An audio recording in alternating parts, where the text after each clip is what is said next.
Hello students, class 11th का chapter 13 hydrocarbon का 5वां वीडियो देखते हैं आज हम। आज की वीडियो में मैं आपको एल्केन के विरचन की विधियां वैसे तो पढ़ा चुकी हूं और एल्केन के प्रमुख रासायनिक गुण, इस तरह से हम क्वेश्चंस को स्टार्ट करेंगे। वैसे मैंने आपको बहुत सारी नेम रिएक्शंस पढ़ा दी हैं, लेकिन प्रश्न किस तरह से पूछा जाता है एग्जाम में और आपकी किताब के अकॉर्डिंग उसको अपन प्रॉपर तरीके से पढ़ते हैं। तो एक प्रश्न जो मैं ऑलरेडी पढ़ा चुकी हूँ उसका प्रश्न हमको कैसे बनाना है, देखिए। प्रश्न पूछेंगे कि एल्केनों के विरचन को लिखिए। एल्केनों के विरचन को लिखिए। तो ये क्वेश्चन हम लोग इनडायरेक्टली पढ़ चुके हैं। इनडायरेक्टली मतलब कि मैंने आपको बहुत सारे रिएक्शंस भी पढ़ाई हैं। तो एल्केनों का जो विरचन है वो कैसे हो सकता है, तो उसके लिए सबसे पहला बताया है कि एल्कीनों से, है ना। और एल्कीन में भी एक रिएक्शन बताई गई है हाइड्रोजनीकरण द्वारा। हाइड्रोजनीकरण द्वारा ये मैं पढ़ा चुकी हूँ आपको अलग से। हाइड्रोजनीकरण अभिक्रिया को समझाई, इस तरह से समझा चुकी हूँ मैं आपको। तो हाइड्रोजनीकरण में एक बार फिर से रिपीट कर दूं, कोई प्रॉब्लम नहीं है। तो एल्कीनों का जब हाइड्रोजनीकरण करते हैं, जैसे ये देखो CH2 डबल बॉन्ड CH2, ये क्या है आपका एथिलीन। तो जब हम एथिलीन का हाइड्रोजनीकरण करते हैं, मतलब हाइड्रोजन से क्रिया कराते हैं निकेल या प्लेटिनम या पैलेडियम की उपस्थिति में, तो संतृप्त एल्केन बनते हैं और बन जाएगा CH3 सिंगल बॉन्ड CH3, मतलब ये क्या बन गया एथेन। याद आया, ये रिएक्शन हम पढ़ चुके हैं। पर उस टाइम मैंने एक प्रश्न कैसे लिखवाया था आपको कि निम्न अभिक्रियाओं को समझाइए, जिसमें हमने लिखा था हाइड्रोजनीकरण। लेकिन अगर एग्जाम में आता है कि एल्केनों के विरचन की विधियां लिखिए, तो पहली विधि उसके अंतर्गत हाइड्रोजनीकरण आ जाएगी। फिर दूसरी विधि है इसमें विरचन की विधि वुड्स अभिक्रिया द्वारा, है ना। वुड्स अभिक्रिया भी हम लोग पढ़ चुके हैं। वुड्स अभिक्रिया द्वारा याद आया कि वुड्स अभिक्रिया क्या होती है कि जब एल्किल हैलाइड के दो अणुओं को सोडियम धातु के साथ शुष्क ईथर की उपस्थिति में गर्म करते हैं, तो सोडियम हैलाइड तो निकल जाता है और संतृप्त एल्केन बनते हैं। याद आया, तो ये रिएक्शन भी मैं आपको पढ़ा चुकी हूँ, है ना। तो ये वुड्स अभिक्रिया द्वारा भी हम लोगों ने इसको बना के देखा है। फिर तीसरा बताया इसमें कार्बोक्सिलिक अम्ल से। कार्बोक्सिलिक अम्ल में आती है विकार्बोक्सिलीकरण अभिक्रिया, विकार्बोक्सिलीकरण अभिक्रिया द्वारा। तो ये भी मैंने आपको बताया था कि जब कार्बोक्सिलिक अम्ल के सोडियम या पोटेशियम लवण को लेते हैं, तो ये रिएक्शन भी याद कर लो कौन सी थी कि कार्बोक्सिलिक अम्ल के सोडियम या पोटेशियम लवण की क्रिया सोडा और लाइम के साथ कराते हैं, तो संतृप्त एल्केन बन जाएगा। CH3 से एक H जुड़ जाएगा, तो क्या बन जाएगा CH4, और बदले में ये सब क्या निकल जाएगा आपका Na2CO3। ठीक है, तो ये विकार्बोक्सिलीकरण रिएक्शन भी हम लोग पढ़ चुके हैं। और आपकी किताब में जो उदाहरण नंबर 13.6 दिया है, वो भी मैंने आपको बताया कि इसके द्वारा प्रोपेन का विरचन कैसे करोगे। फिर भी समझा देती हूँ मैं आपको दोबारा। प्रश्न दिया है कि अगर आपको प्रोपेन बनाना है CH3 CH2 CH3 ये बनाना है आपको इस मेथड के द्वारा, तो आप यहाँ पे कौन सा कार्बोक्सिलिक अम्ल का सोडियम लवण लोगे। क्या करना होगा हमको, CaO भी लेना है, NaOH भी लेना है, और यहाँ पे बदले में Na2CO3 भी निकलेगा।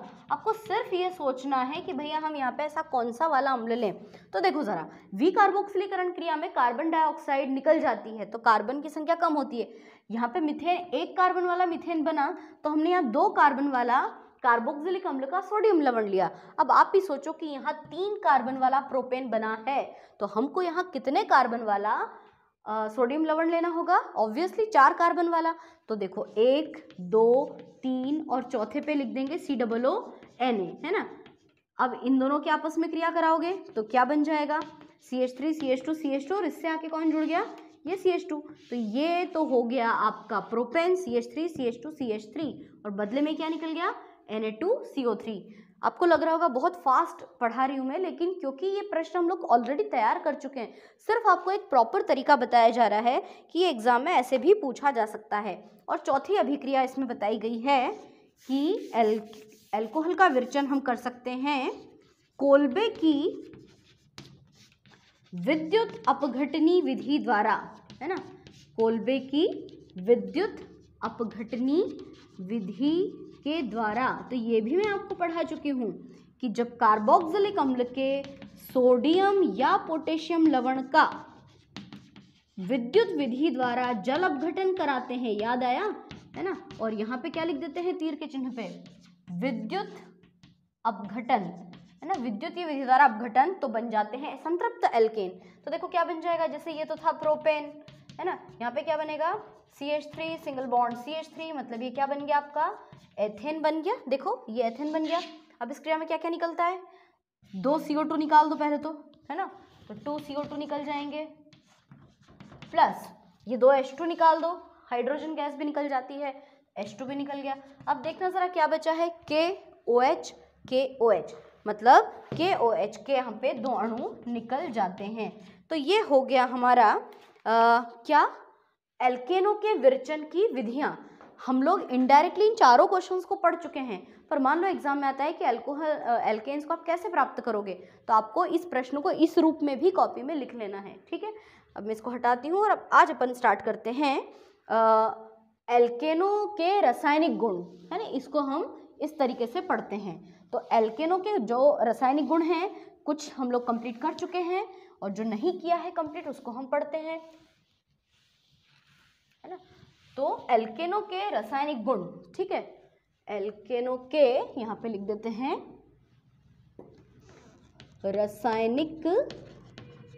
रासायनिक गुणों को लिखिए। ठीक है, तो एल्केनों के जो रासायनिक गुण है, ऐसा क्वेश्चन कभी भी नहीं आएगा, इसके अंतर्गत कुछ रिएक्शन जरूर आ सकती है, कुछ पढ़ी हुई है, कुछ आपको आज फर्स्ट टाइम पढ़नी है। तो सबसे पहले बताया गया है इसमें, किताब के हिसाब से पढ़ाऊं अगर मैं, तो प्रतिस्थापन अभिक्रिया। प्रतिस्थापन अभिक्रिया का मतलब क्या होता है, प्रतिस्थापन का मतलब ये होता है कि जब किसी एल्केन में से एक हाइड्रोजन को हटाकर उसके स्थान पे किसी दूसरे परमाणु अणु समूह का आना, वो होता है प्रतिस्थापन। साइड में देख लो कैसे होती है वो रिएक्शन।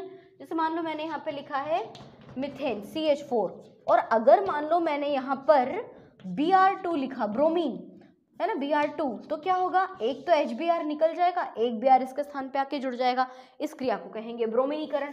अगर मान लो मेरा मन हो रहा है कि मैं नाइट्रिक अम्ल की क्रिया कराऊं, तो नाइट्रिक अम्ल को हम ऐसे भी लिखते हैं HONO2, तो ये क्या निकल जाएगा H2O, और बदले में यहाँ क्या बन जाएगा, यहाँ पे आ जाएगा आपका NO2 ग्रुप, मतलब कि नाइट्रोमेथेन बन जाएगा।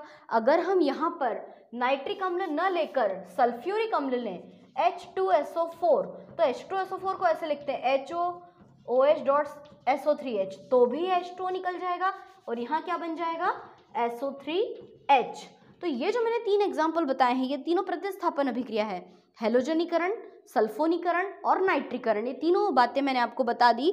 लेकिन जो कम अणुभार वाले जो एल्केन्स होते हैं, जैसे मेथेन, एथेन, प्रोपेन, ब्यूटेन, वो नाइट्रीकरण और सल्फोनीकरण अभिक्रिया आसानी से नहीं देते हैं, तो फिर वो हेलोजनीकरण अभिक्रिया बहुत अच्छे से देते हैं। तो प्रतिस्थापन अभिक्रिया के अंतर्गत हम पढ़ते हैं हेलोजनीकरण। हेलोजनीकरण को हेलोजनन भी कहते हैं, है ना, हेलोजनीकरण को हेलोजनन अभिक्रिया भी कहते हैं। यहाँ जनन का मतलब रिप्रोडक्शन नहीं है, हेलोनाइजेशन बोला जाता है इसको। क्या होता है समझना इसको ध्यान से, शायद मैं रिएक्शन पढ़ा चुकी हूँ, मुझे ऐसा ध्यान आ रहा है। देखो मीथेन की क्रिया जब Cl2 से कराते हैं, हाँ 100% ये क्वेश्चन हम तो पढ़ चुके हैं, मीथेन की क्रिया क्लोरीन से कराते हैं तो H और Cl निकल जाएगा, क्या बचेगा CH3Cl। सेकेंड स्टेप में क्या करोगे, CH3Cl की क्रिया फिर से Cl2 से करा दो, अब क्या होगा, फिर H और Cl निकल जाएगा, तो बचेगा क्या CH2, एक Cl पहले से है और एक और आ गया, मतलब CH2Cl2। पहले वाले का नाम है क्लोरोमेथेन, दूसरे वाले का नाम है डाइक्लोरोमेथेन। तीसरा CH2Cl2 की क्रिया फिर से Cl2 से करा दो, फिर HCl निकल जाएगा, मतलब एक H एक Cl, एक H निकला तो बचा CH, Cl2 तो पहले से ही है, एक और Cl आ गया तो Cl3, मतलब क्लोरोफॉर्म या ट्राइक्लोरोमेथेन। और अंत में क्या होगा, CH Cl3 plus Cl2 is equal to क्या हो जाएगा आपका कि HCl निकल जाएगा और बन जाएगा कार्बन टेट्राक्लोराइड। तो ये थी हेलोजनीकरण अभिक्रिया, जो कि 4 स्टेप में कंप्लीट होती है। और सबसे इंपॉर्टेंट बात तो मैंने बताई नहीं कि यह अभिक्रिया सूर्य के प्रकाश की उपस्थिति में होती है, in presence of sunlight. Sunlight की प्रेजेंस में रिएक्शन बहुत फास्ट गति से संपन्न होती है। ठीक है, अब दूसरी अभिक्रिया है दहन अभिक्रिया, ये भी मैं आपको पढ़ा चुकी हूँ। दहन का मतलब क्या होता है, आप मेरी इस चैप्टर की पुरानी वीडियोस देखना, शायद पहले या दूसरे नंबर की वीडियो में ही ये रिएक्शंस बता दी है। तो दहन का मतलब ये है कि किसी भी हाइड्रोकार्बन को जब ऑक्सीजन के साथ जलाओगे या गर्म करोगे तो कार्बन डाइऑक्साइड में बदल जाएगा, हाइड्रोजन पानी के रूप में निकल जाएगा और साथ में प्लस कुछ ऊष्मा भी निकलेगी। मैंने उसकी वैल्यूज भी बताई थी आपको। ऊष्माक्षेपी अभिक्रिया होती है। बैलेंस करके देखें, हाइड्रोजन 4, 2 लगा दो, ऑक्सीजन कितने हो गए, 2 और 2 4, तो यहाँ पे 2 लगा दो। एक ब्यूटेन का एग्जाम्पल भी था उसमें कि C4H10 + O2, तो भी कार्बन बदल जाएगा कार्बन डाइऑक्साइड में और हाइड्रोजन बदल जाएगा H2 में। मैंने आपको बैलेंस करना भी सिखाया था कि 4 दूनी 8 हाइड्रोजन है तो यहाँ 4 लगा लो, 10 दूनी 20, सॉरी मैंने उल्टा बोला, 2 चौक 8 कार्बन है तो यहाँ 4 कार्बन नहीं आएंगे, यहाँ पे 8 आने चाहिए ना, हाँ। और अगर हाइड्रोजन 10 दूनी 20 है तो यहाँ 10 लिख लो। का ऑक्सीजन कितने हो गए, 8 दूनी 16 और 10 26, तो यहाँ पे 13 लिख देंगे। याद आया, ये रिएक्शन हम लोग पढ़ चुके हैं। तो ये हो गई आपकी दहन अभिक्रिया, इसमें ऊष्मा भी निकलती है इसलिए इसको ऊष्माक्षेपी अभिक्रिया भी कहते हैं। अब आती है हमारी अगली अभिक्रिया जिसको हम कहते हैं नियंत्रित ऑक्सीकरण, है ना। नियंत्रित ऑक्सीकरण का मतलब ये है कि ऑक्सीकरण ही करा रहे हैं, दहन ही करवा रहे हैं, लेकिन यहाँ पर क्या कर रहे हैं अपन दहन की प्रक्रिया में कि ताप और दाब को कंट्रोल में किया हुआ है। तो इसमें यहाँ पे बताया गया है कि जब मीथेन को ऑक्सीकृत करते हैं, मैं आपकी बुक वाली रिएक्शन से समझा रही हूँ, जब मीथेन को ऑक्सीकृत करते हैं कॉपर की उपस्थिति में 523 केल्विन ताप और 100 वायुमंडलीय दाब पर जब इसको गर्म करते हैं तो मैथिल अल्कोहल बनता है CH3OH। ये नियंत्रित ऑक्सीकरण है और यह अनियंत्रित ऑक्सीकरण है। ऑक्सीजन की कितनी भी मात्रा के साथ क्रिया करा लो तो हमेशा कार्बन डाइऑक्साइड और पानी बनेगा, लेकिन अगर आप उत्प्रेरक रखोगे, तापमान और दाब को भी कंट्रोल करके रखोगे तो मेथनॉल बनेगा। समीकरण को बैलेंस करके देखें, देखो C एक बार है दोनों तरफ, ठीक है, हाइड्रोजन 4 बार है तो 3 और 1 4, ऑक्सीजन 2 है वहाँ 1 है, 2 लगा दो, तो कार्बन के आगे भी 2 लगाना पड़ेगा, ठीक है। हाइड्रोजन कितना हो गया, 4 दूनी 8, यहाँ पे 8 है क्या, देखो 3 और 1 4 और 4 दूनी 8, हो गया बैलेंस। तो ये था आपका नियंत्रित ऑक्सीकरण। उसके बाद में एक अभिक्रिया थी चौथे नंबर पे, समावयवीकरण। ये मैंने नहीं पढ़ाया है, समावयवीकरण या समावयवन, है ना। समावयवीकरण का मतलब ये होता है, हम लोगों ने समावयवता के बारे में पढ़ा हुआ है। समावयवता में क्या होता है कि जिनके अणु सूत्र तो समान लेकिन संरचना सूत्र अलग अलग हो जाते हैं, वे एक दूसरे के समावयवी कहलाते हैं और ये घटना समावयवता कहलाती है। तो अगर मान लीजिए कि हमने कोई भी नॉर्मल एल्केन लिया है ना, कोई भी आप नॉर्मल एल्केन लो और उस नॉर्मल एल्केन को निर्जल एल्यूमिनियम क्लोराइड और HCl की उपस्थिति में अगर गर्म करोगे तो वो शाखा युक्त एल्केन में बदल जाएंगे। नॉर्मल एल्केन जो होगा आपका वो शाखा युक्त एल्केन में कैसे बदलेगा, एग्जाम्पल बताती हूँ मैं आपको। तो अणुसूत्र वही रहेगा, नॉर्मल एल्केन का भी शाखा युक्त एल्केन का भी, लेकिन केवल उसकी संरचनाओं में अंतर आ जाएगा। यहाँ पर केवल एक ही समीकरण बताएंगे लेकिन आप इससे ज़्यादा और भी कुछ सोच सकते हैं। तो नॉर्मल एल्केन के रूप में मैं लेती हूँ अगर नॉर्मल हेक्सेन, है ना।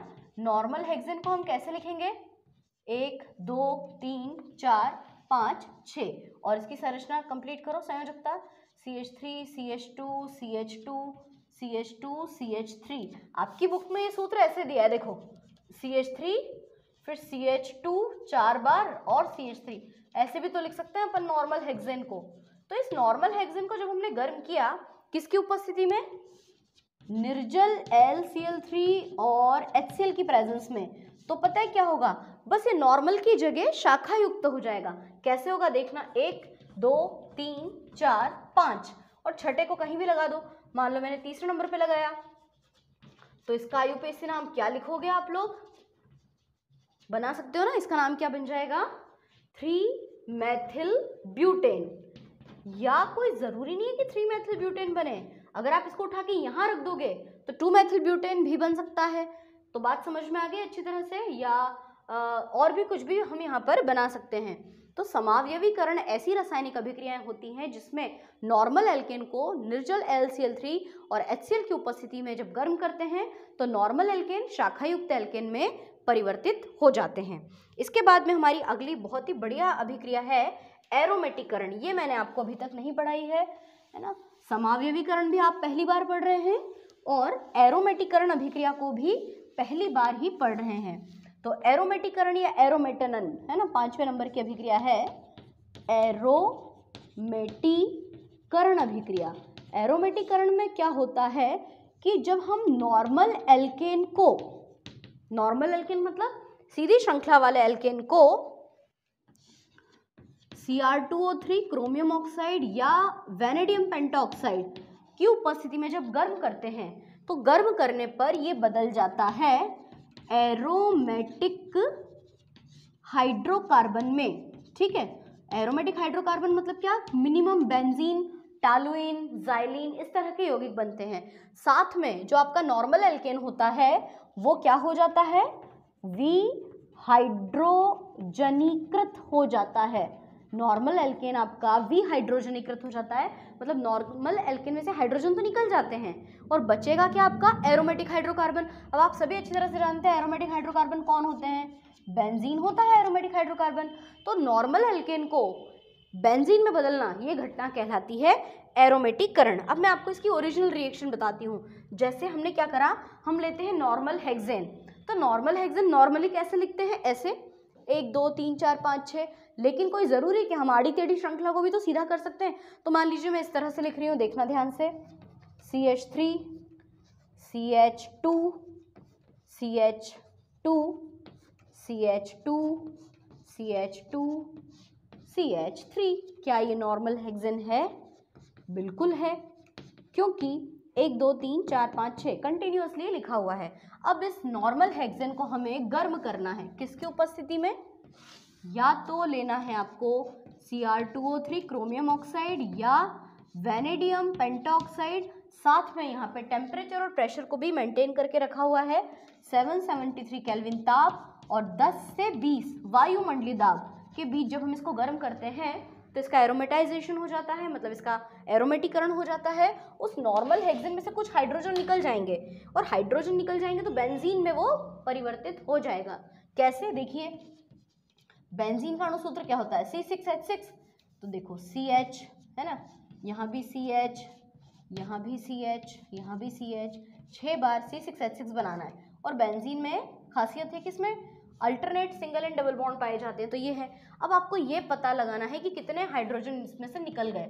हाइड्रोजन निकलेगा क्योंकि यहाँ पे मैंने लिखा है कि वो भी हाइड्रोजनीकृत हो जाता है। अब सोचना, हाँ सबको CH बनाना है, C तो 6 बार है, H कैसे निकालोगे, देखो यहाँ पे 3 हाइड्रोजन है तो 2 निकाल दो, 2 3 4 5 6 7 8 हाइड्रोजन निकले, 8 निकले मतलब कि 4 दूनी 8। तो ये नॉर्मल हेक्सेन से आपका क्या बन गया, बेंजीन। एक और रिएक्शन मैं आपको बताती हूँ जो किताब में नहीं दी है। अगर हम टॉलुइन ले लें, सॉरी नॉर्मल हेप्टेन ले लें। अब आप नॉर्मल हेप्टेन कैसे बनाओगे, देखिए CH3 CH2 CH2 CH2 CH2 CH2 और CH3। ये देखो मैंने क्या किया, 1 2 3 4 5 6 7 कार्बन ले लिए, तो ये है आपका नॉर्मल हेप्टेन। इस नॉर्मल हेप्टेन को सेम इनमें से कुछ भी ले लो, वैनेडियम पेंटाऑक्साइड 773 केल्विन ताप और 10 से 20 वायुमंडलीय दाब पर जब इसको हम गर्म करते हैं तो हमारा टॉलुइन बन जाता है। टॉलुइन क्या होता है, बेंजीन के ऊपर CH3। अब ध्यान से समझना, हाँ मैं एक बार फिर से बेंजीन की संरचना आपको बना के बता दूं। ये हमने बेंजीन की संरचना बनाकर देखी, ठीक है। अब टॉलुइन में क्या करना पड़ता है आपको, सबसे ऊपर CH3 लगाना होता है, तो यहाँ का H भी तो हटेगा, तो यहाँ हो गया CH3। ये तो बन गया आपका टॉलुइन। और ये भी क्योंकि एरोमेटिकरण है तो इसमें भी हाइड्रोजन निकले। अब आपको पता लगाना है कितने हाइड्रोजन निकले, सोचते हैं। अब इमेजिन करो कि ये CH3 तो ऐसा कैसे ऊपर उठा के यहाँ रख दिया, ठीक है। अब हाइड्रोजन कितने कम हुए, ये C है, समझ लो ये वाला जो C है वो ये है, तो इस C के पास कोई हाइड्रोजन नहीं है ना, मतलब 3 यहाँ से निकाले और ये तो ऐसा कैसे, बाकी सबसे एक एक हाइड्रोजन कम करना, तो 3 4 5 6 7 8 मतलब फिर से 8 हाइड्रोजन निकले, यानी 4 H2 इसमें 4 दूनी 8 हाइड्रोजन रिमूव हो गए। तो तो ये हो गई आपकी 5वीं एरोमेटीकरण अभिक्रिया। और जो आपकी छठी और लास्ट अभिक्रिया है उसका नाम है तापीय अपघटन या भंजन। ये रिएक्शन भी मैं आपको पढ़ा चुकी हूँ, है ना, लेकिन फिर भी थोड़ा सा हम इसको रिपीट करके देख लेते हैं कि छठे नंबर की रिएक्शन है तापीय अपघटन। तापीय अपघटन को इंग्लिश में कहते हैं पायरोलाइसिस। कुछ याद आया होगा, पुरानी वीडियो देखी होगी तो। या फिर हम इसको कहते हैं भंजन, है ना, इसको भंजन भी कहते हैं। भंजन को इंग्लिश में कहते हैं क्रैकिंग। अब पता है इसकी डेफिनेशन क्या है? पायरो का मतलब होता है फायर, फायर मतलब कि आग, और लाइसिस का मतलब होता है ब्रेक, मतलब कि आग द्वारा तोड़ना, है ना, इसको बोलते हैं पायरोलाइसिस। तो क्या होता है इसमें? भंजन की प्रक्रिया में उच्चतर हाइड्रोकार्बन को पायरोलाइसिस की मदद से, मतलब आग के द्वारा निम्नतर हाइड्रोकार्बन में परिवर्तित करना भंजन कहलाता है। और एक इसमें खास बात कि जो भी आप उच्चतर हाइड्रोकार्बन्स लोगे वो एल्केन या एल्कीन में ही बदलेंगे, यानी डबल बॉन्ड वाले में और सिंगल बॉन्ड वाले में बदलेंगे। इसमें ट्रिपल बॉन्ड वाला यौगिक नहीं बनता है ना। एग्जाम्पल भी देख लेते हैं अपन इसका, जो आपकी बुक में दिया हुआ है। जैसे इसमें बताया गया है कि C6H14, ये क्या चीज़ है? ये है हेक्सेन। तो हेक्सेन को जब आप उच्च ताप पर गर्म करोगे, इसको जलाएंगे हम लगभग 773 डिग्री केल्विन टेम्परेचर पे, तो क्या क्या बन सकता है? इसको बहुत सारी चीज़ों में हम चेंज कर सकते हैं। जैसे एक तो बताया है C6H12 प्लस H2, तो C6H12 पता है क्या होता है? हेक्सेन। एक तो बन गया आपका हेक्सेन, मतलब एल्केन बना, साथ में हाइड्रोजन निकली। ऐसा भी हो सकता है कि C4H8 और एक निकलता है C2H6। ये क्या है? C4H8 होता है ब्यूटीन, है ना, और C2H6 क्या होता है? एथेन, है ना। या ऐसे भी हो सकता है, आप जरा एक बार टोटल तो करते जाओ कि C6H14 हो रहा है कि नहीं, है ना, इसको टोटल कर लेना। एक ये बताया इसमें कि या तो C3H6 बनेगा, C2H4 बनेगा, और 3 और 2 5, और 2 एक बनेगा CH4, ये भी बन सकता है। तो C3H6 क्या होता है? प्रोपीन, है ना। C2H4 क्या होता है? एथिलीन या एथीन, और ये क्या होता है आपका? मिथेन। तो उच्चतर हाइड्रोकार्बन का फायर या आग की मदद से निम्नतर हाइड्रोकार्बन में टूटना। उच्चतर निम्नतर शब्द समझ में ना आए तो यूं भी बोल सकते हो कि जटिल हाइड्रोकार्बन्स का सरल हाइड्रोकार्बन में पायरोलाइसिस की मदद से टूटना भंजन या तापीय अपघटन कहलाता है। तो आज की जो मैंने आपको वीडियो बताई उसके अंदर हमने क्या पढ़ा? एक तो एल्केन के विरचन की विधि फिर से रिपीट पढ़ी, और एल्केन के प्रमुख रासायनिक गुण, जिसके अंतर्गत हमने लगभग ये 6 रिएक्शंस कंप्लीट की हैं।